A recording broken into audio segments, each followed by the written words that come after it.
Oke, hari ini kita akan diskusi mengenai vibe coding. Jadi definisinya vibe coding itu adalah paradigma baru dari yang sebelumnya kita bagaimana membuat kode menjadi kode apa yang akan kita buat. Jadi dalam vibe coding ini kita tidak mengetik baris demi baris secara manual, tapi kita bilang ke AI kita mau buat apa, kondisinya bagaimana, vibes atau suasananya gimana gitu. Nah, dengan natural language atau bahasa alam yang kita sampaikan, nanti AI akan membuatkan kodenya. Bisa dalam bentuk HTML, CSS, JavaScript, Python, atau kode-kode yang lain. Nah, jadi user yang menjelaskan idenya, aplikasi apa yang akan dibuat, atau ingin AI membuat program aplikasi atau website apa gitu. Jadi ini merupakan evolusi dalam pemrograman. Sekitar 10 tahun yang lalu mungkin kita sering menggunakan Stack Overflow ya, ketika coding secara manual, kemudian debugging, ada error, fix. Nah, kemudian sekitar 5 tahun yang lalu kemudian ada GitHub Copilot. Ini asisten ketika kita coding atau menulis kode. Nah, sekarang ini kita mengembangkan agen untuk membangun project. Untuk saat ini beberapa tools yang bisa kita gunakan. Tentunya tidak terbatas ini, tapi saat ini beberapa tools yang bisa kita gunakan. Ada Lovable, Cursor, Replit, Bolt, Devin, Devika gitu. Ini misalkan Cursor, kemudian ini Replit, ada Devin, Devika, Lovable, kemudian ini ada Bolt.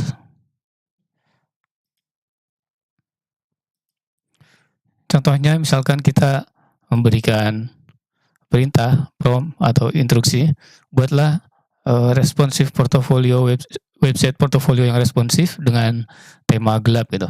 Create a responsive portfolio website with a dark theme, misalkan seperti itu. Nah, nanti AI yang akan mengenerate kodenya. Ada keuntungan, ada tantangan juga, ada kekurangannya. Keuntungannya bisa mempercepat pembelajaran. Bagi pemula itu bisa langsung membuat aplikasi dan nanti kemudian berusaha memahami kemudian.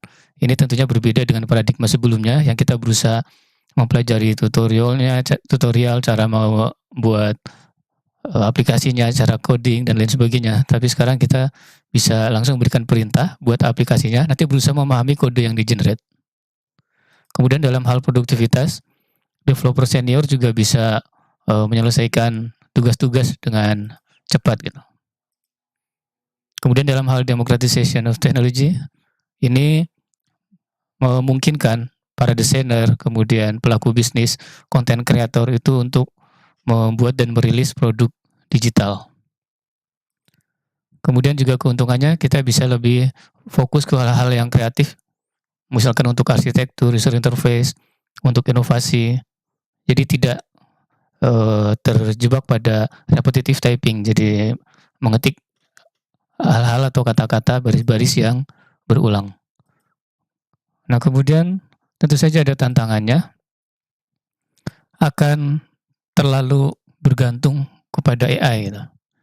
Nah, kemudian akan bingung ketika nanti ada error hasil dari AI, kalau tidak mempunyai logika pemrograman atau fondasi basic logika pemrograman yang bagus, yang baik, nanti akan bingung ketika ada error gitu. Atau bahkan ketika memahami ini kodenya apa, yang di-generate maksudnya apa, tujuannya apa, nah itu akan kebingungan nanti.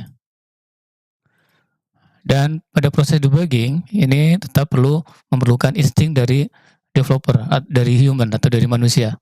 Ini tidak akan bisa tergantikan untuk kompleks bugs, untuk bugging yang kompleks. Manusia tetap dibutuhkan dalam hal ini. Kemudian tantangannya dalam hal security dan kualitas kodenya. AI bisa menulis dengan cepat, nah tapi kode yang dihasilkan ini biasanya cukup vulnerable atau biasanya keamanannya terkadang itu belum diperhatikan. Kemudian juga tantangan dalam hal etika untuk memastikan bagaimana dataset, lisensi, dan privasi pengguna itu bisa tetap terjaga. Gitu. Tools-tools kunci Ini tadi sudah disebutkan di bagian tools, misalkan ada kursor IDE, ini editor untuk mendirect GPT, kemudian ada Replit AI, ini kita bisa menulis, menguji, dan mendeploy kode kita ini dalam satu tab. Ada Copilot X, ini memberikan sugesti kode, kemudian testing unit, dan ada contextual chatnya juga. Divine AI ini juga sama toolsnya, membuat autonomous agents untuk menyelesaikan tugas-tugas project. Kemudian tools-tools tadi ada yang cloud-based, ada yang web-based.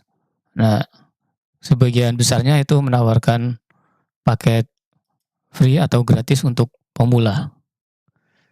Jadi step-step praktisnya untuk memulai, yang pertama, pilih proyek yang nyata dan kecil, misalkan membuat to-do app atau chatbot yang sederhana.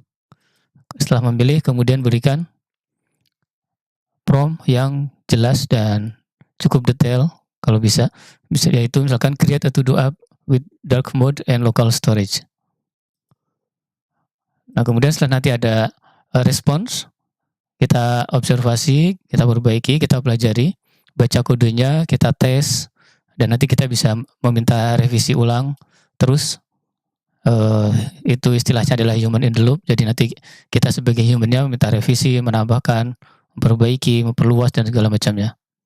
Nah, kalau sudah segera kita deploy di beberapa tempat, misalkan di Netlify, Replit, Vercel. Nah, kemudian ini kita ulang mulai dari memberikan prompt, kita revisi terus sampai kita mendapatkan hasil yang kita inginkan. Jadi kesimpulannya, dengan vibe coding ini kita bisa membuat dengan cepat, tetapi kita perlu mempertahankan kualitas dan etikanya.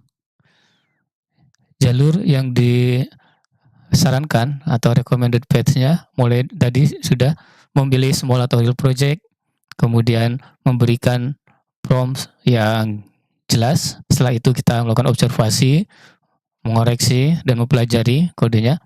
Kemudian kita deploy quickly dan kita iterate repeatedly. Oke, kalau ada yang ingin link tools-nya tadi, tinggal klik tanpa harus mengetik ulang, bisa ketik di kolom komentar atau kita diskusi mengenai ini bagaimana tantangan dan keuntungannya atau bagaimana pengalaman bagi yang sudah menggunakannya. Oke, terima kasih ya.